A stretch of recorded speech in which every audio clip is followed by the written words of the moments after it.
বন্ধুগণ, নমস্কার বন্ধুগণ, আপনারা দেখছেন চ্যানেল চুদির ভাইয়ের পক্ষ থেকে। আমি ঢামনা কবি, আমার সঙ্গে ক্যামেরাম্যান চুদির ভাই। তো আমি রাস্তা দিয়ে যাচ্ছিলাম, এক্ষুনি রাস্তা দিয়ে হেঁটে হেঁটে আসছি, আর দেখলাম একটা ছেলে গাছের তলায় বসে কি একটা করছে। তাকে আমি জিজ্ঞেস করিনি কী করছি, এই গরমের মধ্যে আমাদের খেটে গাঁট ফেটে যাচ্ছে মারা, ছেলেরা দেখি নিয়ে কী করছে। চলুন ক্যামেরাম্যান আসুন, দাদা ক্যামেরাম্যান। তো আমি এখন যাচ্ছি তাকে জিজ্ঞেস করতে কী করছে সে। ক্যামেরা নিয়ে মাইক্রোফোনটা ধরছি। দাদা দাদা আপনি গরমে কী করছেন দাদা? আপনি কে? আরে দাদা আমি ইউটিউবার, দাদা আমার ইউটিউবে চ্যানেল আছে আমরা। আচ্ছা, তো এই গরমে আপনি কী করছেন? এই হাতে কাটারি গাছটা কাটছেন নাকি আপনি?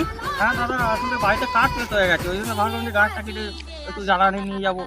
গুলমানি ভাই, আমাদের গরমে গাছ হেঁটে একটা তুমি ওরা গাছ কাটা মারছে গুলমানি।